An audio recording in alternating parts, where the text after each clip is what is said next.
Nous passons maintenant à la Côte d'Ivoire. Le Front populaire ivoirien a annoncé lundi son refus de siéger au sein de la nouvelle commission électorale indépendante censée organiser la présidentielle de 2020, estimant qu'elle n'offre pas de garantie d'impartialité.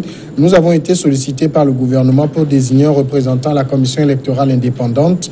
Nous avons répondu que nous ne nous sentons pas concernés, a affirmé Pascal Affi-N'Guessan, président d'une faction du FPI. Nous avons refusé d'envoyer un représentant parce que cette loi ne correspond ni à l'esprit ni à la lettre de la réforme telle que sollicitée. C'est ce qu'a dit donc Pascal Affi-N'Guessan. Selon la loi adoptée le 30 juillet dernier à l'Assemblée, il faut le rappeler, la CEI doit comprendre 15 membres, dont contre 17 auparavant, un représentant du président de la République, un du ministre de l'Intérieur, 6 de la société civile, 6 des partis politiques équitablement répartis entre pouvoir et opposition et un représentant du Conseil suprême supérieur de la magistrature. Il faut souligner que le Conseil supérieur de la magistrature est nommé généralement par le pouvoir.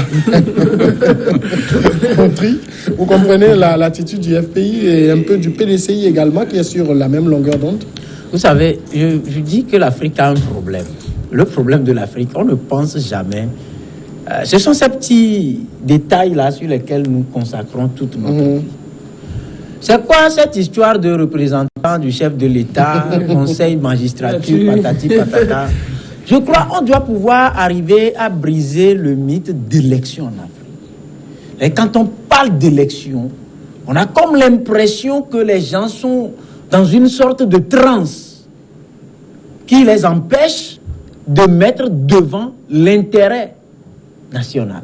Je vous ai dit, quand en France, on a frappé Charlie Hebdo, le lendemain, vous avez le président qui a appelé tous les responsables de partis politiques, parce qu'attention, notre pays, il faut qu'on mette le pays devant. Qu'est-ce qu'on fait?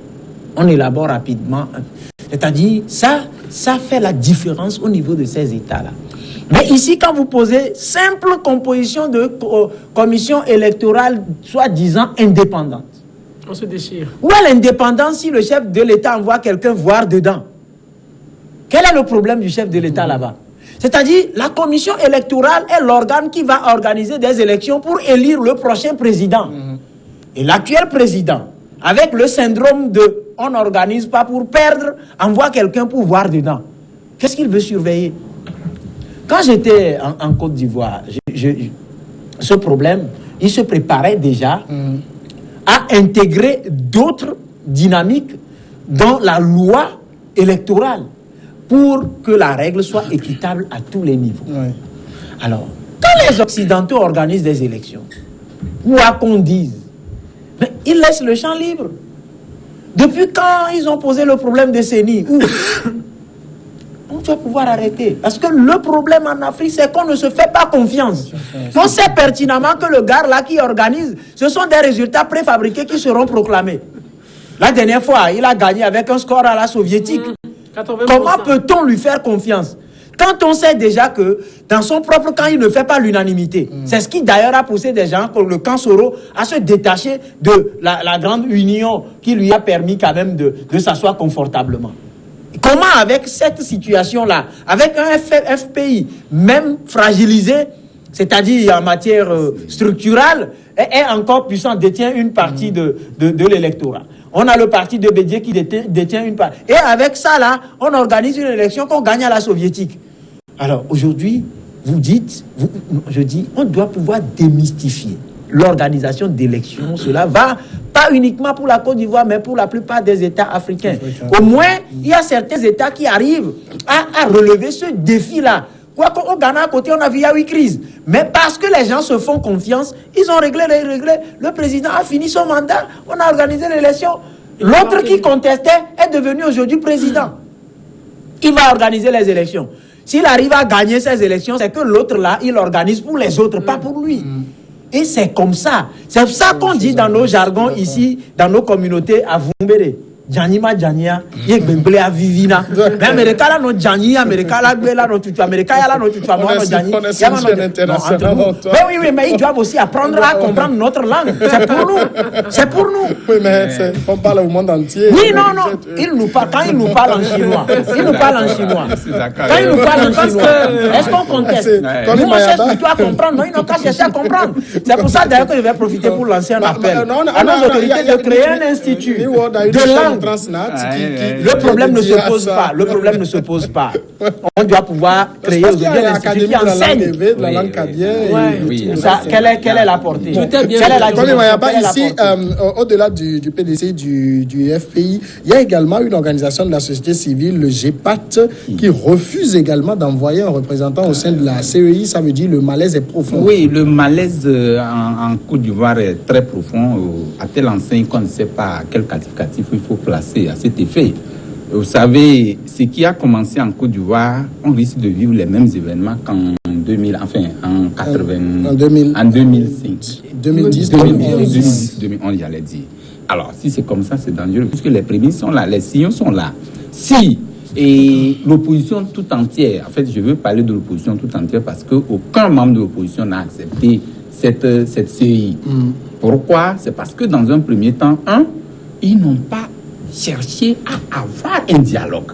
Ça, c'est le dialogue sincère. Il fallait chercher un dialogue sincère. Et c'est à la suite de ce dialogue, même s'ils n'ont pas pu s'entendre, on l'a vu dans d'autres pays. Je veux parler du Togo ici, où le problème s'était posé, il y avait des préalables que les gens ont posés, mais on en a fait à un niveau donné, on n'allait pas s'entendre, on a cherché des médiateurs. La médiation est venue intervenir. Et à cela, au moins, quelqu'un a son œil dedans qui puisse dire, voilà le chemin à prendre, à emprunter.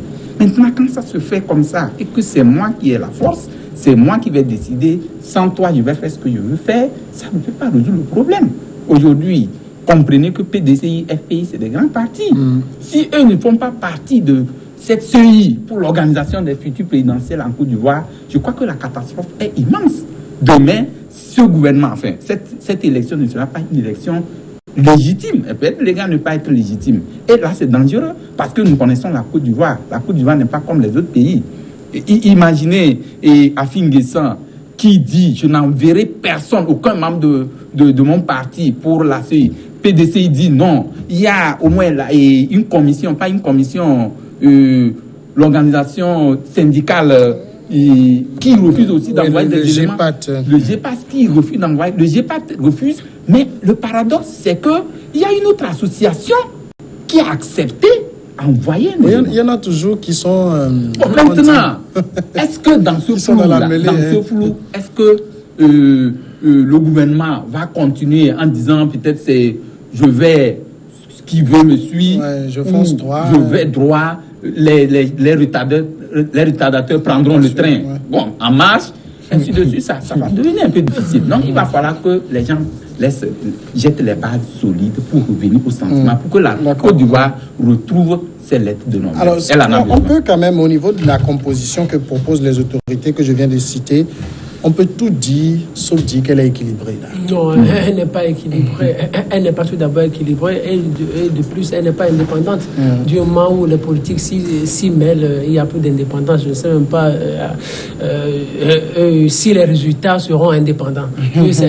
C'est une scène qui est dépendante, qui dépend des structures politiques, parce qu'il y a le chef d'État qui envoie ses représentants. Et si du jour au lendemain, un autre parti aussi accepte intégrer le groupe, bon, vous voyez, c'est tout. Mais c'est quand même curieux ce que les Ivoiriens font, parce que vous avez une CEI où le pouvoir est déjà représenté, le chef de l'État est président d'un parti. Pourquoi il doit avoir un représentant en son nom?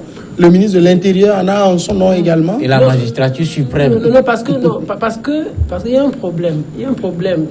Même si ça ne dit pas son nom, il y a un problème d'ivoirité que les Bédier, les Gbagbo et les Soro sont en train de gérer. C'est-à-dire, ils se disent, on est Ivoiriens entre nous, on se départit un peu de lui et on le combat à distance. Et le président, il sait qu'il est burkinabé et lui, là, donc, celui en qui il peut avoir confiance, c'est son représentant direct.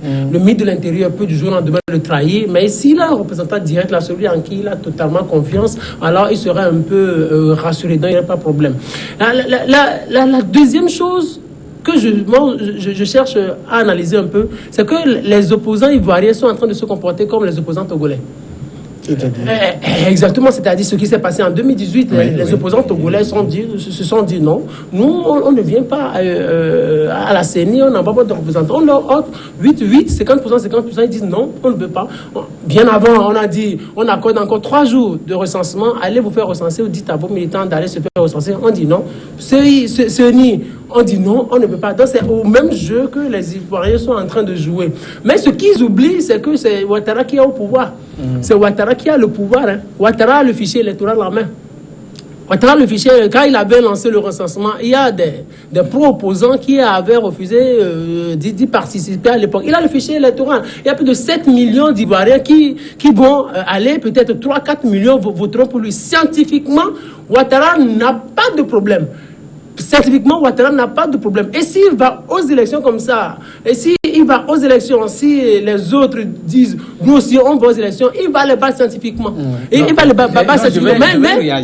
Mais le problème aussi, Ouattara a le fichier, Ouattara a la communauté internationale avec lui. Eux, les opposants, ce qu'ils peuvent prévoir, c'est créer une situation d'instabilité pour pouvoir déstabiliser la Côte d'Ivoire. Il y a une situation qu'on ne voit pas arriver. C'est pour ça que je ne suis pas totalement d'accord avec le développement de Firmin tout à l'heure. Vous savez, il y a une guerre de repositionnement aujourd'hui en Côte d'Ivoire. Et cette histoire d'ivoirité, je crois que ça a été réglé. Le problème n'est plus à ce niveau. Moi, je ne pense pas. Le problème n'est plus à ce niveau. Le problème aujourd'hui fondamental en Côte d'Ivoire, c'est que les Ivoiriens ont fait confiance à un homme qui a promis de régler des situations qui n'ont pas été réglées. Et le long de son mandat, tout ce qu'il a voulu, il a cherché à faire. Et puis cette histoire il a le fichier électoral aussi, c'est à prendre avec des pincettes. Tout ce qu'il a cherché à avoir, c'est de faire l'unanimité autour de lui. Il n'a pas pu, c'est un échec crucial. Il avait cet accord-là entre lui et Bédié, c'est brisé. Il avait l'accord avec Soro, c'est brisé. Et on lui a prêté un accord avec Pascal Afim-Guessan, ça n'a pas existé. Alors aujourd'hui, c'est un Ouattara fragilisé. Vous avez vu le RHDP. Il y a combien qui sont avec lui? C'est pour ça, d'ailleurs, quand vous voyez ce qu'il impose au niveau de la composition de cette histoire de CEU, ça illustre que les manettes ou les commandes lui échappent un tout petit peu. Parce que vous avez vu dans un premier temps, à l'élection, pour la succession de Soro à la tête de l'Assemblée nationale, vous avez vu tout ce que ça a entraîné. Là, ce n'est pas la posture d'un président qui a tous les leviers en main. C'est vrai qu'il veut faire un forcing, mais c'est un forcing suicidaire. Parce que la Côte d'Ivoire, l'opposition ivoirienne, je suis d'accord, n'est pas l'opposition togolaise, parce que l'opposition ivoirienne est multiple et a des choses que l'opposition togolaise n'a pas. Si on doit retourner vers 2005 et 2010, on doit pouvoir comprendre qu'aujourd'hui, c'est un risque énorme que Ouattara prend en faisant fi d'écouter le peuple et en fonçant droit dans un mur déjà fissuré avec son histoire de 3e mandat qui lui serait conféré par une constitution qu'il a toilettée lui-même. Non, en fait, je réagis dans le même sens que Rodrigue en disant que le cas ivoirien, c'est vrai, ça s'apparente un peu à ce qui s'est passé chez nous ici en 2018. Les gens, c'est à la suite d'un dialogue qu'on a dit voilà 8-8, certains ont refusé d'y aller. Ici, ce que j'appelle ou ce que je demande, au moins Ouattara pouvait demander à ce que ce dialogue-là ait lieu. Un dialogue sincère, franc et sincère, réunir tous les parties prenantes à cette situation, enfin, à cette question électorale. Et donc, à la suite de ces assises, maintenant, peut-être qu'il y aura des recommandations que les gens prendront et diront que voilà, à partir de ça, prenons, pour que ça puisse avoir l'engouement de tout le monde. Déjà, il y a en 2016 un arrêt de la Cour africaine des droits de l'homme qui a jugé l'ancienne CEI déséquilibrée et demandant que cela soit équilibré. Ce qu'on offre là, c'est tout sauf. C'est tout sauf ça. Donc, c'est pourquoi je dis c'est autour d'un dialogue, tout peut se résoudre. Maintenant, quand les gens refusent, je n'en vois pas, et bon, on fait la sourde d'oreille, je crois que demain risque d'être un peu... Bon, pourquoi envoyer quand on est sûr que ils iront être minoritaires, ils n'auront aucune voix? Oui, c'est ce que je dis, c'est-à-dire qu'il n'y a pas un consensus autour de de cette CEI. Il n'y a pas un consensus. Pourquoi? C'est parce que dans l'ensemble, comme il a dit, ils estiment estime que Ouattara, les manettes, tout ce qui est en train de se faire, c'est vrai, c'est des procès d'intention. Ouais. Il faut quand même essayer quelque chose pour pouvoir l'apprécier. Mais je suis d'accord. Mais sauf que quand les voix se lèvent comme ça, il ne faut pas banaliser. Il faut revenir et convoquer une assise nationale. Je peux être d'accord. Mais il y a le GETAP, hein, le GEPAT qui avait refusé d'envoyer les gens, qui dit qu'une CEI équilibrée équivaut à 15 représentants équitablement répartis. Oui. 5 pour l'opposition, 5 pour le pouvoir, 5 pour la société civile. Oui, c'est ce qu'il propose. C'est une proposition. C'est une proposition. Mais est-ce que ça peut résoudre fondamentalement le problème? Moi, je ne. Mais ça peut satisfaire tout le monde. Ça peut satisfaire tout le monde, mais je ne pense pas que ça puisse résoudre tous les problèmes. Vous savez, moi, c'est comme. J'ai l'impression que vous deux vous rêvez. Hein. On parle de pouvoir, on ne s'amuse pas en Côte d'Ivoire. J'ai l'impression, comme Abay Rodrigue, vous vous amusez avec le pouvoir. Vous savez, le problème aujourd'hui, c'est que ce ne sont pas les Ivoiriens qui décident de qui va diriger la Côte d'Ivoire. Qui décide? C'est l'Occident qui décide. Non, et la non. France a décidé. C'est vrai, ça Quand c'est... on est toujours dans cette logique-là, C'est-à-dire- moi, ça me Attendez. frustre parce que c'est Ça un peut peu vous frustrer, ça problème peut vous d'ivoirité. frustrer. Ça va être intéressant. On parle de- d'élections ouais. qui Ça va, va- on parle des élections qui auront lieu en Côte d'Ivoire, pas en France. Ah oui. Pas en C'est France. intéressant. On va Maintenant, observer on la pause. avisera lorsque On va la France va observer aider la Ouattara à pause et- frauder les élections. On va On observer parlera. la pause et puis au retour, on va avoir le Le temps d'en pouvoir, c'est parler. le peuple qui le détient, pas Ouattara.